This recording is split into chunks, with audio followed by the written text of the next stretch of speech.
Tengan todos buenas tardes. Quiero darles la bienvenida en nombre del Centro Venezolano Americano del Zulia, CEBAS, de su junta directiva, su presidenta, la señora María Mercedes Assad, y su director general, el señor Ney Espina.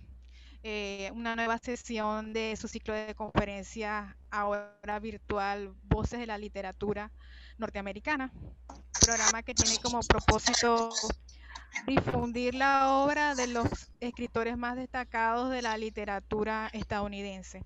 En esta ocasión tendremos a William Faulkner.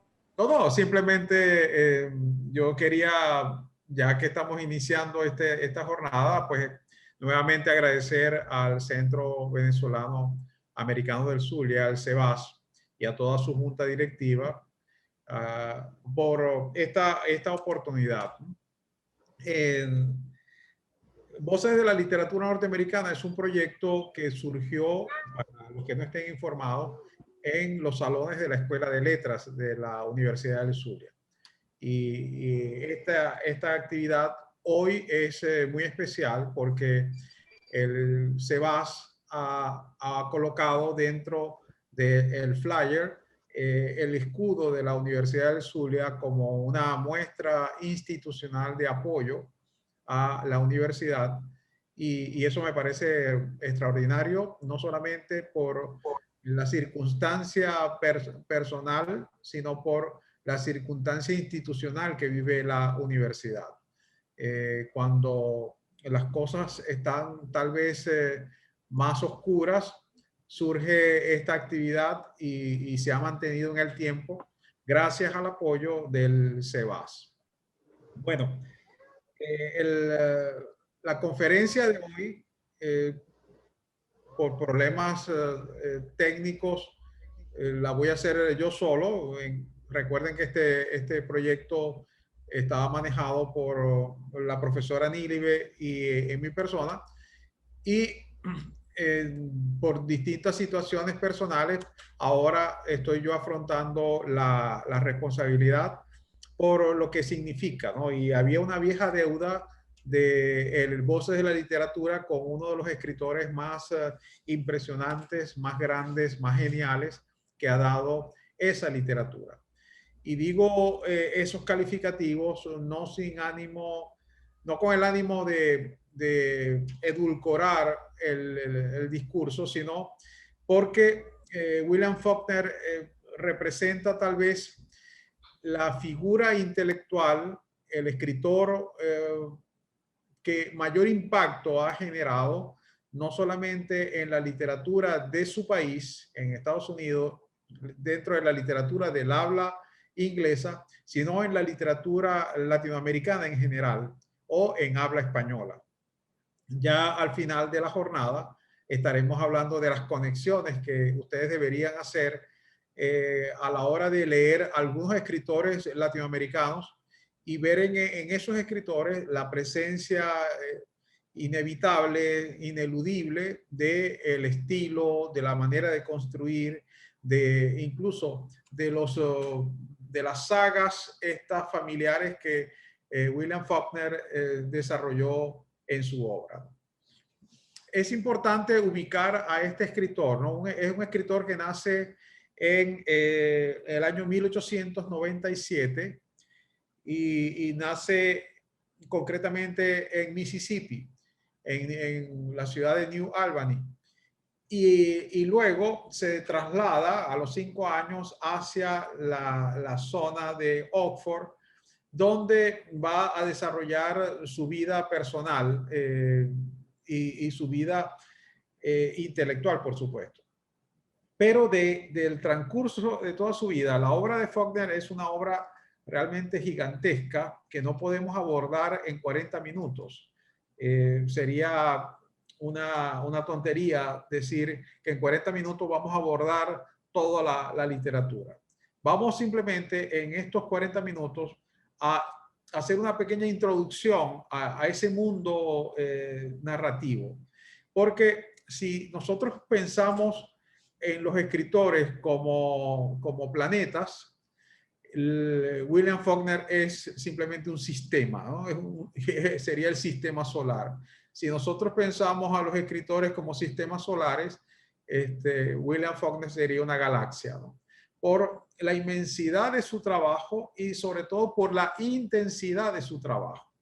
Cuando nosotros analizamos un poquito su obra y vemos que las 5 novelas, tal vez las 5 novelas más importantes que se escribieron en Estados Unidos en esa época, fueron escritas por un hombre de 32 años a 37, 38 años, ¿no? Cuando uno ve que, por ejemplo, en el año 29 tiene William Faulkner escasos 32 años y cuando publica El sonido y la furia, uno de las obras que vamos a trabajar hoy. Y luego al año siguiente, en el año 30, publica Mientras agonizo. Y ya estamos hablando de 2 obras de un gran impacto desde el punto de vista técnico, desde el punto de vista del lenguaje en la literatura. En el año 31 publica Santuario, en el año 32 Luz de agosto, y luego en el año 36 lo que consideramos es su novela más compleja, más difícil, más dada al lirismo, a la aplicación de distintas técnicas, que es Absalón, Absalón. En este encuentro con ustedes, cosa que agradezco la presencia de todos acá, vamos a trabajar concretamente 2 novelas y vamos a trabajar, si el tiempo me lo permite, 2 cuentos de la obra de William Faulkner, que es un escritor que comienza como poeta, publica un libro de poesía, luego se va hacia la vía de la novela, publica una primera novela llamada La paga de los soldados, con claras influencias de otro gran escritor de la época, que es Sherwood Anderson, y luego viene, después de La paga de los soldados, publica cuentos. El primer cuento está datado más o menos en el año 1925 y se llama un poco así como El mentiroso, el embustero, The Liar. Entonces, la idea de circunscribir esa década, una década maravillosa que va desde los 32 a los 39 años, estamos hablando de 7 años, en 7 años se publican las 5 novelas que van a catapultar a este gran escritor como una de las figuras más amplias, más complejas, con mayor fisonomía en sus obras, con la aplicación de distintas técnicas que en la época tenían un gran impacto y que eran herederas de la obra de Joyce o la obra de Virginia Woolf, o eran herederas de las corrientes del psicoanálisis. Entonces, todo eso está esbozado ahí en esa obra, ¿no? Es importante cuando nos vamos a referir a la novela El sonido y la furia, ¿no? The Sound and the Fury, que es una novela del año 29. Hay que tener mucho cuidado con las traducciones. Las traducciones que se hacen siempre son muy curiosas y muy dudosas, ¿no? Por decirlo de alguna manera.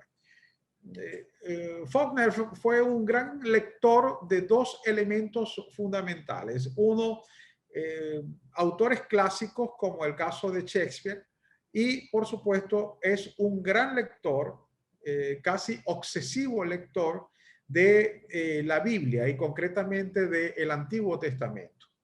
Esto le va a servir mucho para muchos referentes que van a aparecer en su obra. A veces un personaje habla y lo que dice es un pequeño versículo de la Biblia, o aparece el versículo de la Biblia trastocado por el habla del personaje en una situación específica. En el caso de El sonido de la furia, que es la primera novela de la cual voy a comentar, concretamente ha habido diferencias en cuanto al cómo se debe llamar esta novela, ¿no? Originalmente la traducción se hizo una traducción literal, The Sound and the Fury, entonces sonido y furia. Pero la base que sirve de motivo para el título está basado en una obra de Shakespeare que es Macbeth. Hay un parlamento ya al final, en la escena 5 del acto 5, donde Macbeth está hablando de lo que es la vida, ¿no? Y Macbeth dice que es un relato, que es un cuento, que la vida al fin de cuentas es un relato contado por un idiota, y dice la palabra idiot, y luego dice lleno de sonido y furia, ¿no? Es full of sound and fury. O sea, ese full of, ese lleno de sonido, en realidad es ruido. Esa confusión de sonidos viene a entenderse como ruido. Entonces, la traducción, a veces ustedes van a conseguir que aparece alguna edición nueva y dice el ruido y la furia. Y no dice el sonido y la furia, porque la palabra ruido se acerca más a lo que Shakespeare quiso significar, ¿no? Dentro de ese personaje de Macbeth. Ya la frase en sí misma es terrible, porque el personaje Macbeth, que sabemos que es un tipo realmente malvado, y que todo su mundo se está destruyendo después que obtuvo la corona, asesinando, traicionando. Entonces, él mismo de alguna manera es derrotado y vencido y está su mundo derrumbándose. Entonces, esa frase queda como flotando en el ambiente. ¿Y por qué la utiliza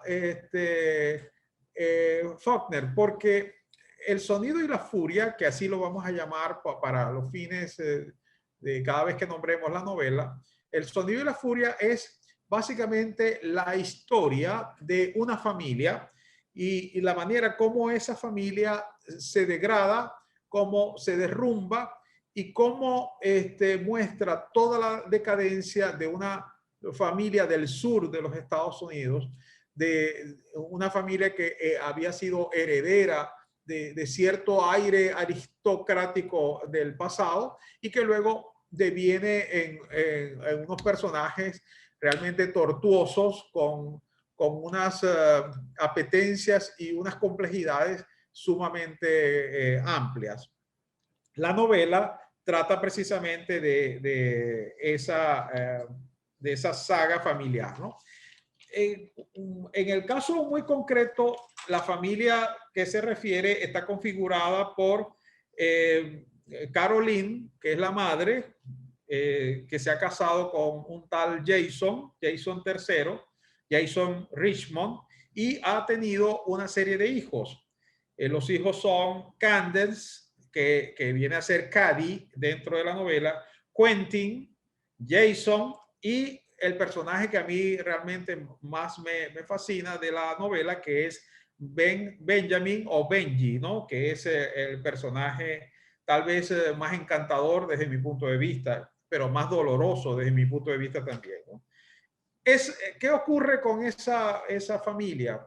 Bueno, tenemos el caso de una mujer que se la pasa acostada en una cama sin asumir sus responsabilidades maternas en una familia disfuncional, unos hijos que Cady es la chica, entonces la chica tiene una serie de vivencias y apetencias y es fustigada por los hermanos, de alguna manera es maltratada, sale embarazada, piensan que esa es una unión pecaminosa. Aparece un hermano que es Quentin. Quentin es un hermano que tiene por Cady una relación casi incestuosa en el sentido de querer ver en Cady una noción de pureza absoluta que que sirva en todo caso para reforzar el honor de la familia, ¿no? Jason es el miembro de la familia más pragmático, es el que está pendiente de la mirada al futuro, de negociar con el dinero. Y Benji, que es acá tal vez el personaje que abre la novela, es el personaje que está considerado o etiquetado con el término idiota, ¿no? Yo voy a matizar ese término porque en el caso muy concreto, el término idiota es más heredero de Shakespeare que cualquier otra cosa. El propio Faulkner habla de el cuento de un idiota, ¿no? Benji es un personaje evidentemente con problemas de discapacidad, una gran discapacidad personal, que lo convierten en una simbología muy particular dentro de la novela, porque se convierte en el símbolo de la pureza y de la inocencia. Y por supuesto, pureza e inocencia al lado de un ambiente marcado por la violencia y marcado por relaciones egoístas, donde va a prevalecer siempre el interés personal y no el interés colectivo. La novela abre con el capítulo donde todo está contado por Benji. De ahí la dificultad que una novela como esta tiene. El propio Faulkner llegó a confesar en la famosa entrevista que hizo para el Paris Review que la novela le había costado mucho técnicamente escribirla. La había reescrito algo así como 4 o 5 veces y en el caso muy particular había decidido colocar ese capítulo inicial donde tenemos a Benji. ¿Qué curiosidad presenta Benji? ¿Cómo siente el mundo? ¿Qué mira Benji? En mucho de la narrativa aparecen estos personajes de la narrativa norteamericana, aparecen estos personajes que son movidos o que mueven a uno a la compasión, ¿no? Tal vez Benji es la metaforización como dije anteriormente, de la pureza, de la inocencia, del tiempo absoluto y, por supuesto, del dolor. Cuando me refiero al término tiempo absoluto, es porque en muchos casos, para Benji solo existe lo que él está viendo, lo que él está repitiendo cada día. O sea, es un niño que se va haciendo grande y va adquiriendo una estructura y dentro de esa estructura hay maneras de vestirlo, de asearlo, de pasearlo, de contemplar cosas. La novela tiene un recurso muy obsesivo que es la imagen de unos niños mirando desde un árbol lo que está ocurriendo en la casa de los mayores. En la casa de los mayores está muriendo la abuela y los adultos han enviado a los niños hacia el patio, hacia las afueras de la casa, para que no sientan el dolor, para que no vean registrado ese dolor.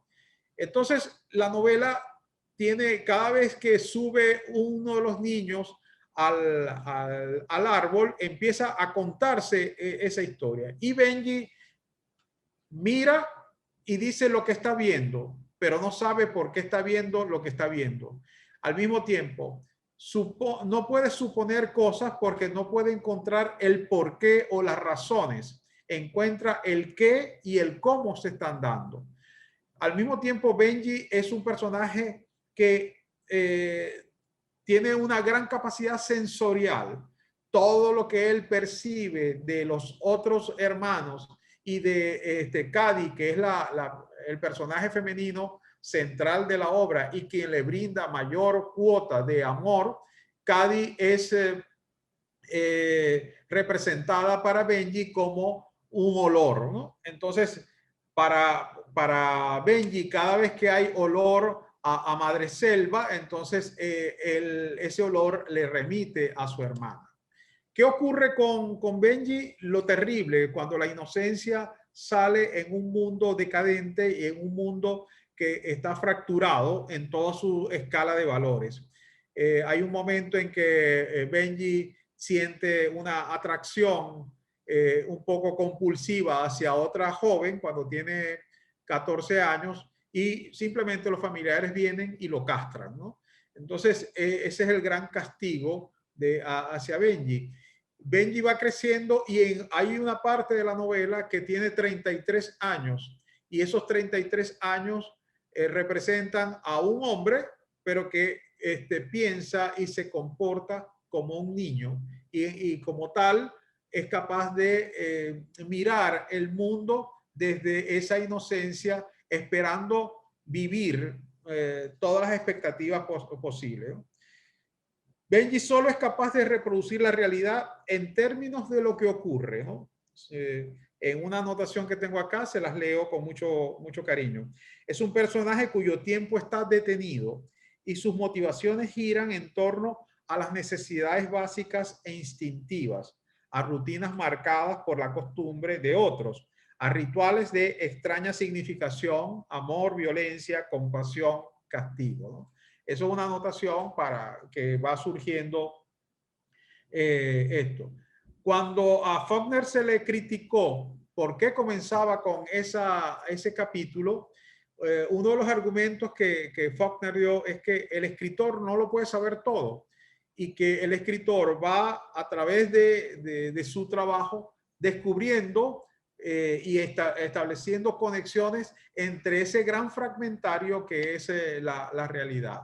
Va armando piezas. Por eso es que cuando una persona, supongamos de acá, dice, ahora voy y me compro o consigo El Sonido y la Furia, voy a comenzar por El Sonido y la Furia, puede llevarse un gran chasco porque el primer capítulo de la novela es un capítulo muy denso, muy complejo, donde a veces hay el flujo de la conciencia de Benji marcado por unas comillas, o puede estar lo que Benji reproduce como diálogos de otro, o lo que dice Benji ante lo que dicen los demás, que están en varios planos al mismo tiempo. Ese primer capítulo luego pasa a otro capítulo, que es el capítulo de Quentin. Quentin, ¿quién es? Es realmente un soñador, es un personaje marcado por esas contenciones internas de ese amor casi obsesivo hacia la hermana. No quiere que la hermana viva los procesos que está viviendo. Él mismo tiene una serie de conflictos internos terribles. En la familia han vendido propiedades para que él vaya a la universidad y se forme y continúen un poco como el ala victoriosa o digamos honorable de la familia, pero Quentin no puede resistir la realidad y termina en uno de los pasajes suicidándose de una manera muy particular, ¿no? Se lanza a las aguas y se ahoga. El otro personaje, Jason, es un personaje terrible porque es un ser pragmático, violento, que lo único que piensa es en el dinero y cómo el dinero puede salir a sacarlo adelante. Es parte es una visión descarnada de la sociedad norteamericana porque Jason no tiene cortapisas pues, a la hora de aprovecharse de la realidad para su propio beneficio. Cady ha tenido una hija y le ha puesto el nombre de Quentin. Entonces va a haber un personaje dentro de la novela que se llama Miss Quentin, pero aparece solo como Quentin, de manera que cuando ustedes van leyendo la novela deben ir haciendo las respectivas anotaciones de la genealogía de la novela. Porque si hay una cosa importante que Faulkner aportó con estas sagas familiares es que la novela está estructurada, la novela en él como escritor está estructurada por la vida de ciertas genealogías, de ciertas familias, la manera como se repiten nombres, la manera como un personaje aparece luego feminizado, un personaje masculino luego aparece con el mismo nombre, pero es femenino. y la manera como las familias van repitiendo modelos del pasado, y dentro de esos modelos van repitiendo dos ideas fundamentales en Faulkner. Uno, el pasado siempre se repite como elemento doloroso, y toda represión que se genere dentro del mundo de las personas, si toda represión va a engendrar violencia. Por lo tanto, si tú tienes esas dos bridas, por decirlo así, el potro que vas dominando es un potro marcado por grandes espasmos y grandes actitudes violentas. La novela tiene un final sumamente conmovedor, porque hay un momento en el cual a lo largo de toda la historia, Benji, cada vez que hay algún elemento que lo altera, que altera su estructura, empieza a gritar y empieza a llorar. Y hay un momento de la novela, ya al final, donde se inicia un paseo para sacarlo un poco de la casa, ahí donde está, y en ese paseo hay un momento en que se da un estallido absoluto de su llanto. Voy a leerles un fragmento a manera de el final de la novela. Se aproximaron a la plaza donde el soldado confederado escrutaba con ojos vacos bajo su mano de mármol el viento y el tiempo. Fíjense el estilo de Faulkner para hablar de una estatua, ¿no? Luster se irguió todavía más y dio a la impasible Queenie un azote con la vara sin dejar de mirar hacia la plaza. Ahí está el coche del señor Jason o Jason, dijo, y entonces divisó a un grupo de negros. Miró hacia atrás y Benji estaba sentado agarrando la flor con la mano cerrada, la mirada vacía y serena. Luster volvió a fustigar a Queenie. Queenie es la mula y Luster es un muchacho negro. Y lo condujo hacia la izquierda. Durante un instante Ben se hundió en un profundo vacío. Luego gritó, berrido tras berrido, su voz aumentaba con escasos intervalos para respirar. En ella había algo más que asombro. Era horror, sorpresa, ciega y muda agonía, simple ruido. Y Luster, con los ojos en blanco durante un lívido instante, dijo, santo cielo, cállese, cállese. Volvió a girar y fustigó a Queenie con la vara, se rompió y la tiró, y con la voz de Ben subiendo hacia un increíble crescendo, Luster tomó el extremo de las riendas y se inclinó hacia adelante cuando apareció Jason. Entonces Jason aparece y golpea a Ben porque está llorando y obliga a que lo devuelvan a la casa. Ese llanto, ese grito extraordinario de Benji es una clara manifestación de cómo Faulkner metaforiza un poco toda la historia de la familia, está en ese grito. Y como solía darse en el teatro del absurdo, o como podía darse en algunas manifestaciones más histriónicas, más teatrales, es un grito sin ruido. Es la mueca del grito y un estallido de dolor el que está en Benji surgiendo. Entonces, cerrar una novela así es un impacto terrible para el lector, que viene viendo cómo esa familia se va desintegrando, cómo la nueva chica, Miss Quentin, se roba el dinero de Jason y se escapa, y Jason queda como arruinado por el dinero que había guardado para él, se lo roba a alguien de la familia, ¿no? Total que uno podría pensar, es la vivencia de una familia, sí, y probablemente no se parezca a nuestras familias, pero hay metaforizados una serie de elementos que tienen que ver con la convivencia y dentro de la convivencia, por supuesto, la manera como las personas expresamos nuestros dolores, pero también nuestros rencores, nuestras virtudes, pero también nuestros terribles defectos, ¿no? Porque Faulkner fue un hombre muy preocupado por esa condición particular de lo humano.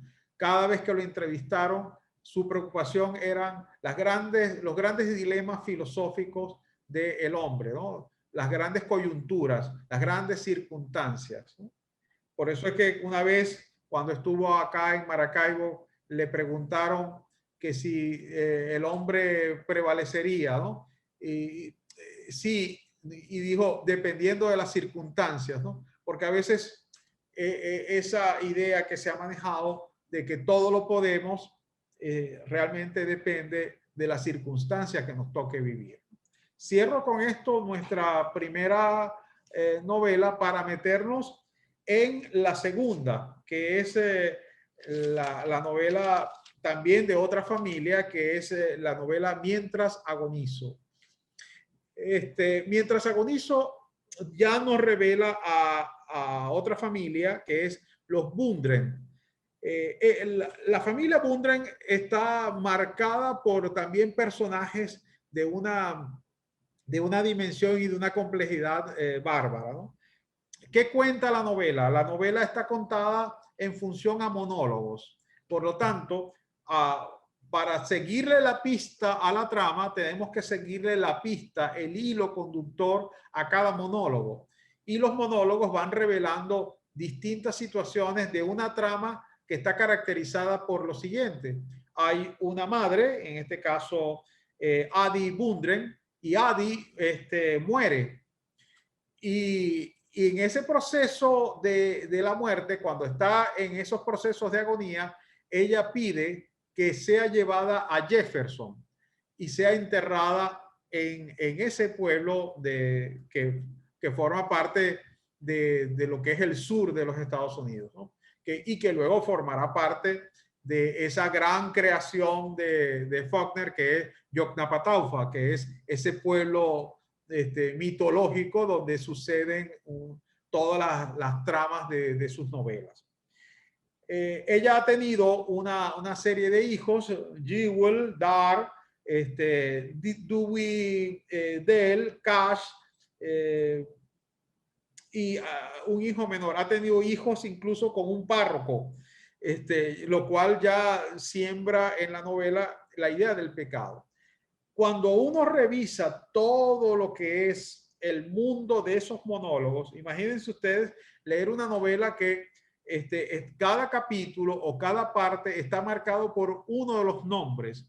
Entonces vamos a encontrar que, por ejemplo, Cash, uno de los hijos, que es tal vez uno de los hijos con mucho parentesco con Quentin, porque es noble, porque es de ideas, digamos, conservadoras, que es trabajador en todo caso, se pone a fabricar la urna de madera mientras su madre está muriendo. Y una vez que muere, ese cadáver es colocado en una carreta y va a darse pues todo un viaje a Jefferson. Ese viaje va a estar marcado por inundaciones, por incendios, por resguardos, por días distintos de tránsito y por supuesto ese cadáver va sufriendo los estragos de la descomposición. Entonces llevan a la figura materna, pero al mismo tiempo llevan a un cadáver que está explotando por todos los contornos y que está creando esa putrefacción de la familia, ¿no?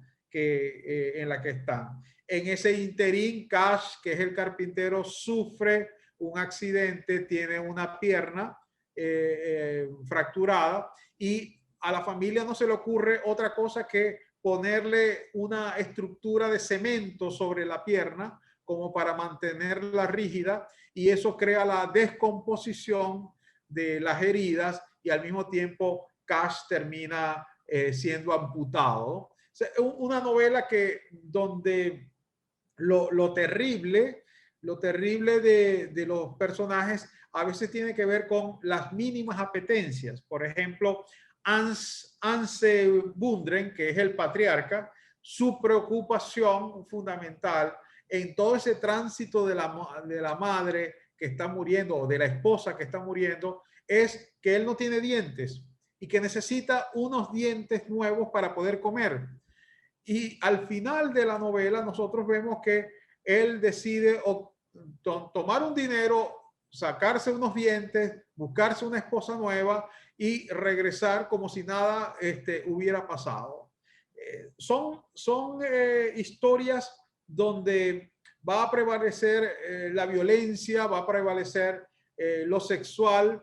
Hay un personaje que es Dewey Dell, que está embarazada e intenta establecer un punto de contacto con un farmacéutico para que la ayude a abortar.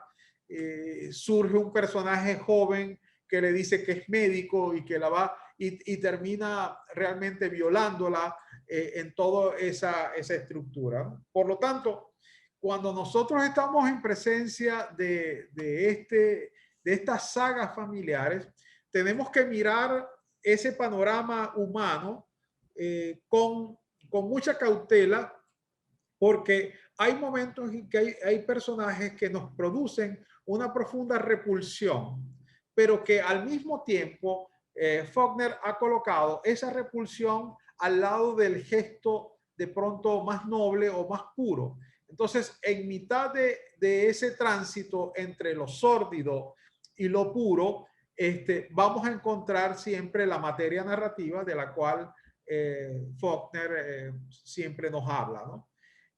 En el recorrido de mientras agonizo es no solamente la agonía de la madre, sino la agonía de todos los miembros de la familia que están viviendo ese tránsito, ¿no? Que saben que la madre va a morir y que cada uno está asumiendo el papel particular de acuerdo a sus propias condiciones.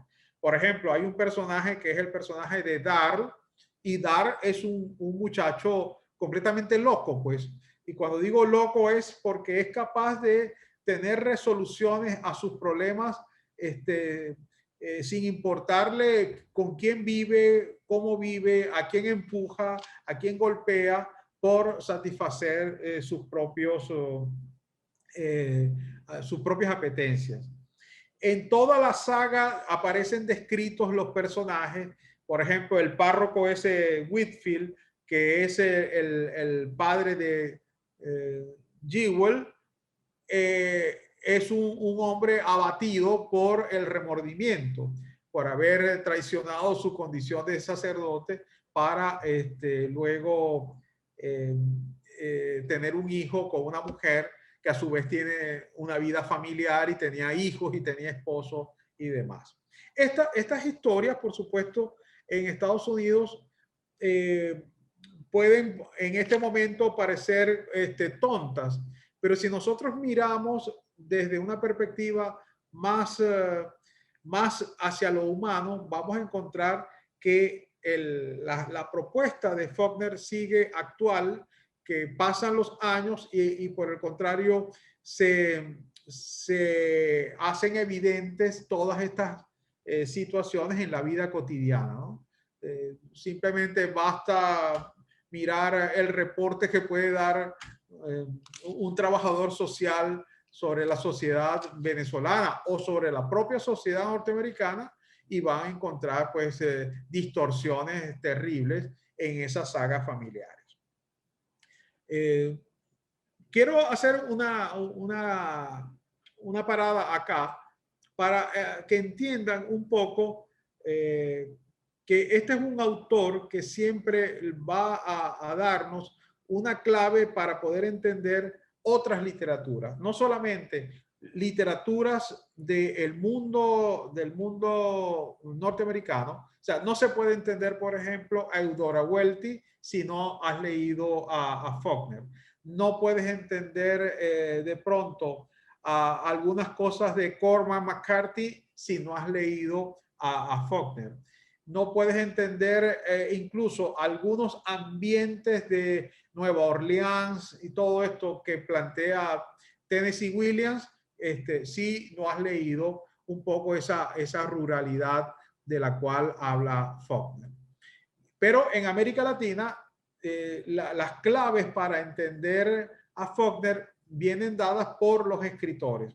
Se ha escrito mucho, se ha evaluado mucho el papel de la influencia de Faulkner en la literatura nuestra, en la literatura latinoamericana. Y digo latinoamericana, pero también hay que decir la literatura escrita en España, ¿no? En España hay autores marcados por la vía de Faulkner. ¿Qué aspectos podríamos señalar como marcas de Faulkner? Uno, la idea de las genealogías. Eso es importante, la manera como se van repitiendo nombres. Recuerden García Márquez, los Buendía, Aureliano, Aureliano II, todas esas repeticiones son parte de la influencia de Faulkner. La segunda característica, la construcción de un universo autónomo. En el caso de Faulkner, Yoknapataufa. En el caso de Rulfo está Comala. En el caso de García Márquez, Macondo. En el caso de Juan Carlos Onetti está Santa María.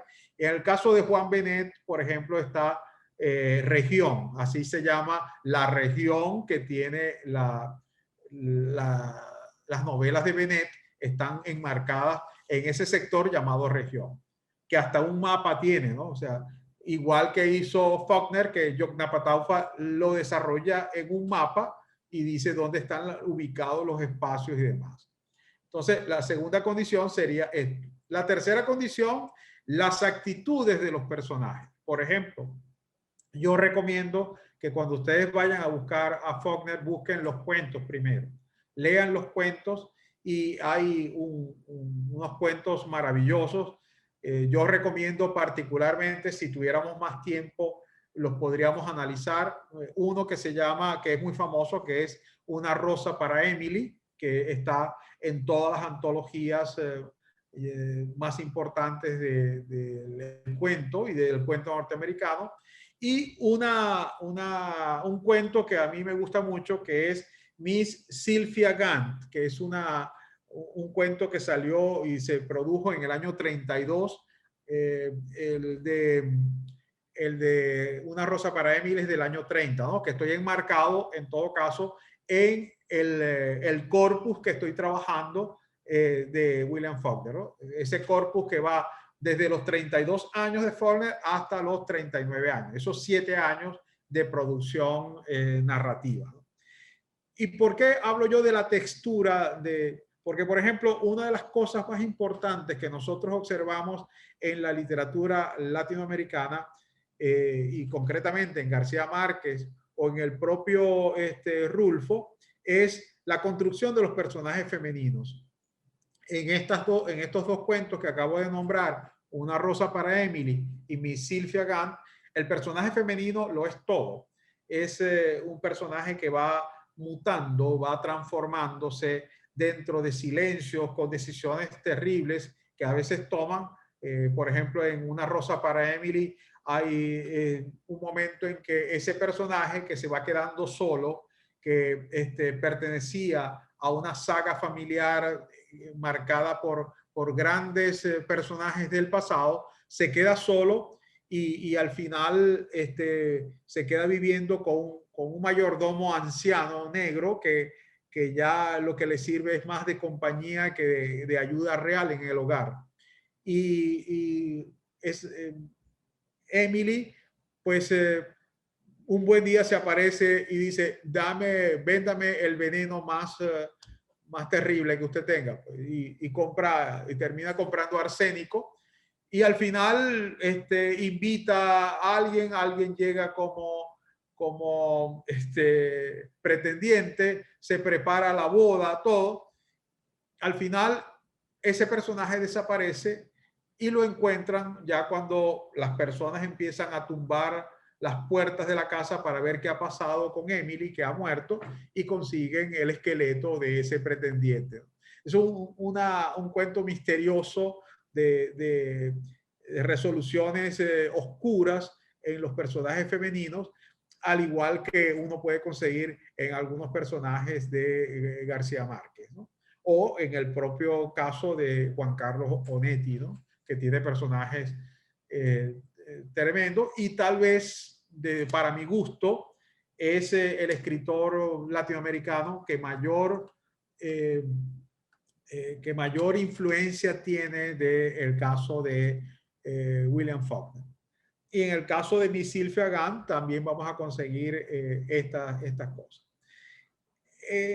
Un poco para cerrar mi intervención, para que haya las participaciones, porque, bueno, creo que ya estamos como cumpliendo el final.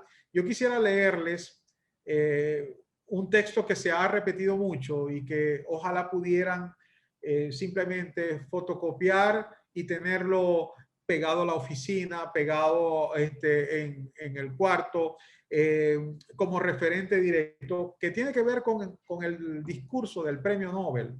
En el discurso del premio Nobel, cuando uno escucha la audición del premio Nobel y escucha la voz de Faulkner, es una voz entrecortada, incluso con algún sonsonete muy característico de la zona del sur de los Estados Unidos, pero que en el caso muy particular tiene un valor gigantesco. Cuando este texto fue publicado al día siguiente de haber sido leído, la gente se dio cuenta de la grandeza y la poesía de William Faulkner.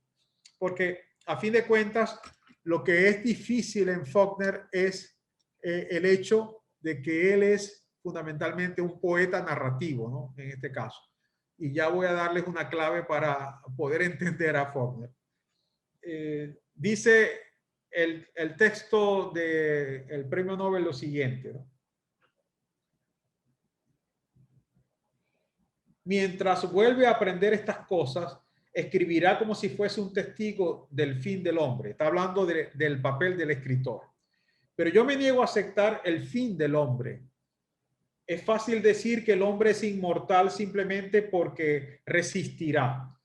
Que cuando la campanada postrera haya sonado y su eco se haya perdido en la última roca inútil y enhiesta junto a un mar inmóvil, en la roja agonía del último atardecer, aún entonces se escuchará otro sonido, el de su débil e inagotable voz hablando todavía.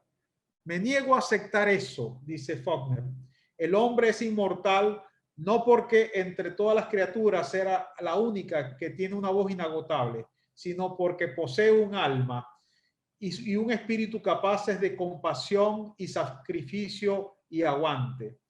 Me niego a aceptar esto. Creo que el hombre no se limitará a resistir, sino que prevalecerá. Y esa frase de prevaleceremos es una frase que deberíamos tener como punto de partida para todas nuestras acciones de vida, porque al final prevaleceremos. Un poeta de origen judío, de origen alemán, escribía en alemán, Paul Celan, una vez le preguntaron por qué su poesía era tan difícil, qué había que hacer para entender la poesía. Y Celan le contestó a esa persona, lea muchas veces los versos, repita, si no entiende, vuélvalo a leer y el sentido le terminará llegando de alguna manera. Es lo mismo que diría yo con la obra de Faulkner. Al final, él prevalecerá y nos hará prevalecer a nosotros a lo largo del tiempo. Bueno, cierro con estas palabras este pequeño homenaje a William Faulkner, que espero que no sea el último, porque hay mucho por recorrer en la obra de William Faulkner. Por ejemplo, el personaje de Quentin va a aparecer luego en Axalón y va a aparecer con toda otra dimensión que es una novela que en algún momento debemos comentar y estudiar, por supuesto, y ofrecerla acá en Voces de la Literatura Norteamericana. Bueno, gracias entonces y no sé si hay alguna pregunta, algún comentario que quisieran hacer. Ajá, Roxana, te veo ahora y eres mi tabla de salvación. No sé si estás escuchándome, Roxana. Sí, ya es el momento de comenzar. Sí, Ok, ya es el momento de comenzar con las preguntas y respuestas. Pueden escribir sus preguntas por el chat.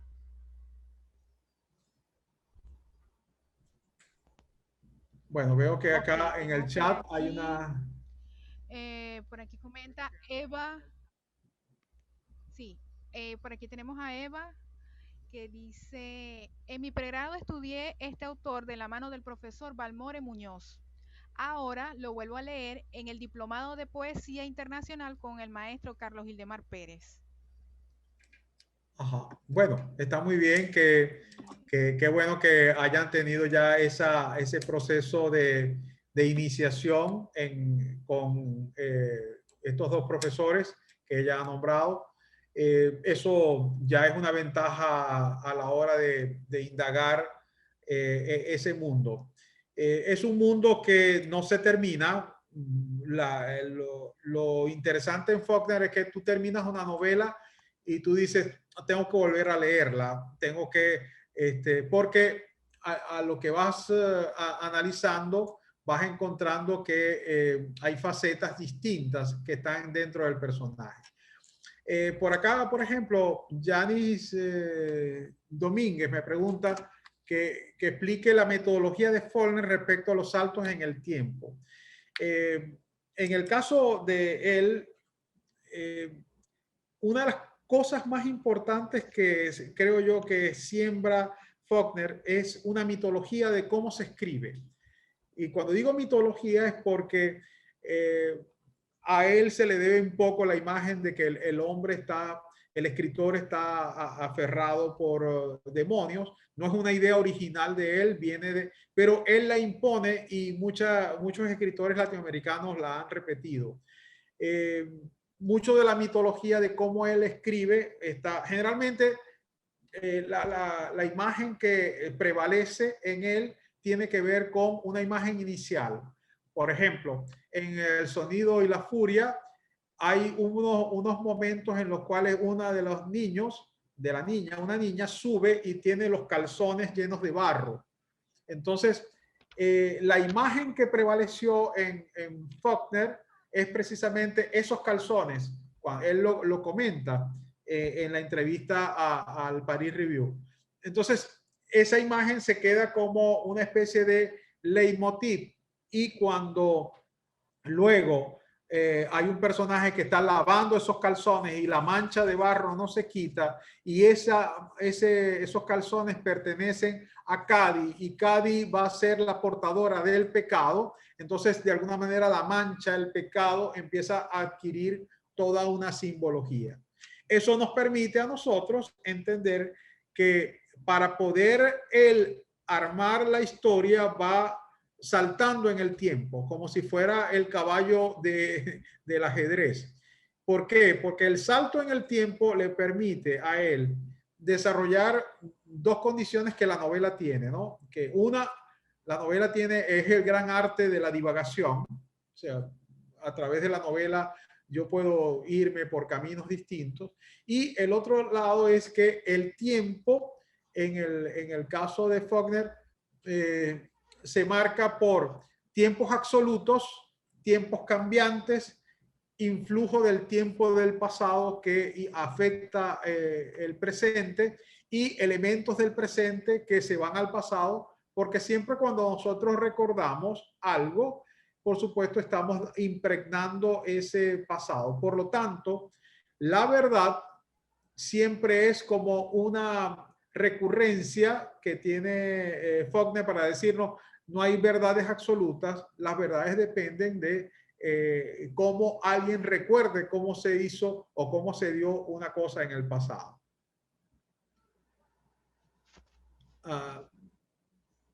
Dice acá, Yanni, leí que fue uno de los pioneros de la literatura moderna de establecer ese modo de escribir narrativa. Entiendo lo referente a pasar del presente al pasado, de este al futuro. Sí, esto no es exclusivo de Faulkner, sino que Faulkner lo lleva a la versatilidad de los recursos. Por ejemplo, el flujo de la conciencia que se había desarrollado en obras como las de Virginia Woolf, en Faulkner también se plantea, porque antes las había desarrollado hasta cierto punto Joyce con el Ulises, ¿no? Entonces Joyce marca de pronto todo un peregrinar de 400 páginas y todo sucede, o 500 páginas, ahora no preciso cuántas páginas tiene el... Y de pronto esas páginas aparecen registradas en un día. Todo lo que sucede, sucede en un día, ¿no? Como si, por ejemplo, la hora que dura esta conferencia se transformara en 300 páginas para ustedes.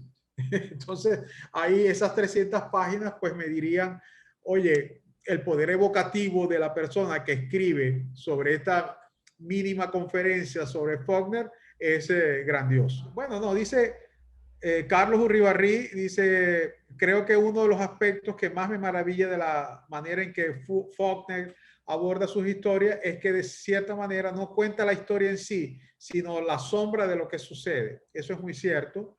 Es decir, muchas veces sugiere, en vez de contar, como es el caso de Santuario, correcto, donde uno no asiste directamente a la violación, sino que son otros elementos los que nos sugieren que sucedió. Y esto es tan grandioso que nosotros lo vemos de pronto en el cine. Y tenemos el caso de Kurosawa, ¿no? Que tiene historias donde la historia se va reconstruyendo a partir de varios personajes. Y el mismo caso de la versatilidad del narrador que en un escritor como Javier Marías está marcado. Javier Marías está influido por Benet y es un gran lector de Faulkner. Entonces, cuando vemos en Javier Marías toda la divagación que hace el personaje, decimos, bueno, ¿quién está narrando y cuántas voces hay detrás de ese personaje? Hay momentos, por ejemplo, en la narrativa, como el caso de la novela El cuarto de Jacob, de Virginia Woolf, que todo lo que se narra en esa novela es a partir de un personaje ausente. Jacob es un joven que ha muerto en la guerra.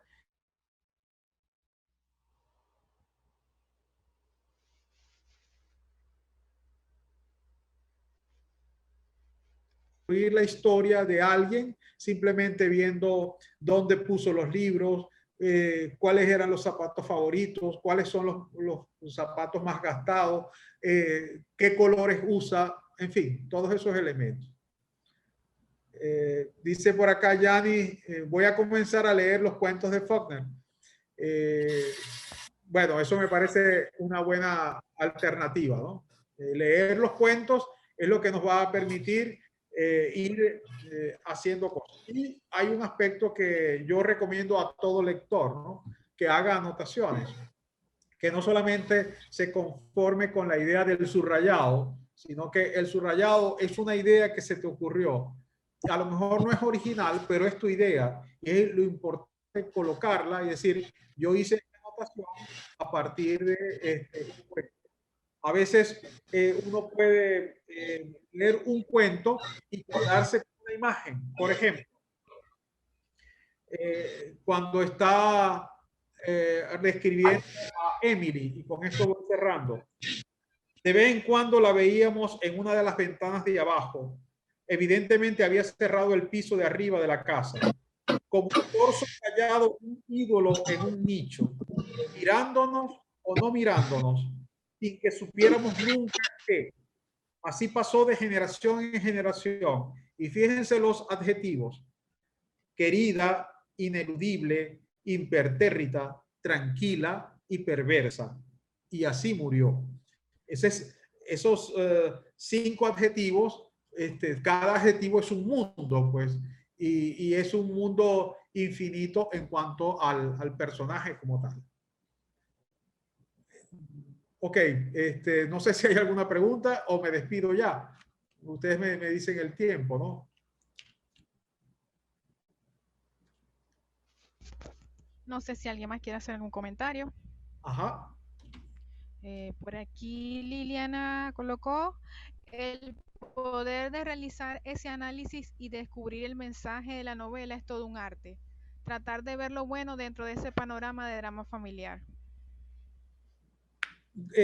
Bueno, tiene Eh, mucha razón Liliana, porque uno no puede leer, y es una cuestión, uno no puede leer y pensar que lo que va a leer se adapta a mis necesidades de lo hermoso. Simplemente uno cuando está leyendo, uno se encuentra cosas y esas cosas a veces pueden significar la coexistencia de lo más sublime a lo más terrible, ¿no? Por ejemplo, puede haber un personaje de un rostro infantil maravilloso, pero que al mismo tiempo está desnutrida y embarazada. Entonces, como a veces observamos cuando vamos a una farmacia y vemos a una chica que tú le ves el rostro y dice uno 12, 13 años, no pasa más, y ves a aquella niña con aquel abdomen inflamado por un embarazo y tú no sabes cuál va a ser el destino de ese niño o vislumbras cómo va a ser el destino y sin embargo puedes ver la coexistencia de esas dos cosas que te llegaron a través de un texto. Si quisiéramos leer cosas realmente enaltecedoras, bonitas, bueno, entonces leemos otro tipo de libros que no necesariamente sea William Faulkner. Bueno, eh, eh, por aquí dice Anabel, gracias por tan excelente conferencia. ¿Podría el profesor ahondar en la influencia de Faulkner en autores venezolanos? En su trabajo de investigación he encontrado pistas de correspondencia. ok, mira, en algún momento la novela venezolana siguió algunas pistas del mundo digamos que los recursos fulnerianos o faulknerianos. Cuando uno lee, por ejemplo, País Portátil de Adriano González León, o sea, que hay un momento en que hay varios tiempos, está el pasado y está el presente, ese muchacho que es heredero de toda una historia de luchas y que al final él se convierte como en una especie de guerrillero de ciudad. En esa novela de País Portátil, con la cual Adriano gana el premio Biblioteca Breve allá en España y que es una novela realmente extraordinaria, yo siento que ahí hay la huella de William Faulkner. O en la novela de Garmendia, Los pies de barro, donde hay evocaciones al pasado, hay el flujo de la conciencia de los personajes, la manera como ellos empezaron a experimentar con ciertas técnicas. También te podrías nombrar esos dos ejemplos como característicos del mundo de Faulkner, ¿no? Muchas veces la influencia de un escritor depende del impacto que puedan tener los libros y la aparición de ciertos libros en la sociedad. Por ejemplo, en el caso muy particular, Eugenio O'Neill publicó una vez una obra en 1922. Ya en el año 27 la obra estaba publicada y montada en Buenos Aires. Entonces, estamos hablando de 5 años, pero estamos hablando de los años 20. En el caso de Faulkner, Faulkner ha sido muy leído en Colombia, por ejemplo, en México, donde los procedimientos de traducción en Argentina han sido muy acelerados. Y en el caso de España, gracias a gente como Juan Benet o el mismo Javier María que lo ha traducido. Dice, profesor, ¿cuál obra Por del aquí escritor Víctor, recomienda leer? ¿Por qué? ¿Ya se terminó el tiempo? Puede responder, profe. Ajá,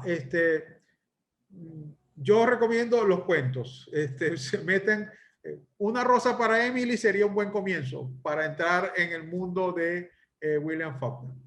Bueno, gracias y gracias por participar en este evento y gracias al CEBAS. Roxana, te doy la palabra de despedida. Muchas gracias, profesor. Como siempre, deleitándonos con sus palabras. Estamos muy agradecidos con usted y con todos por haber asistido. Espero que la hayan disfrutado y los esperamos para unas próximas conferencias que pronto iremos anunciando por nuestras redes sociales. Profesor, sus redes sociales, por si alguno nos quiere seguir. Bueno, en mi correo, mi correo electrónico, escribidor 1959 @gmail.com. Tengo un lugar en Instagram que es Sigo Entre Libros, que pueden seguirlo por ahí, o pueden buscar Mario Morales, escribidor 1959, que ahí suelo comentar y publicar cosas. No tengo Facebook. eh, y el Twitter es Escribidor Mario, que también me pueden seguir por Twitter, que usualmente estoy comentando muchas cosas de literatura. Vienen más cosas. En la página web del Colegio Alemán de Maracaibo aparece un pequeño espacio que se llama Contacto Literario y me pueden seguir ahí las pequeñas disertaciones que hago de 1 minuto en Contacto Literario. Bueno, muchas gracias. Bueno, los invitamos a seguir nuestras redes sociales, @sebaspisozulia en Instagram para ver más de nuestra programación. Muchas gracias a todos y que tengan feliz tarde.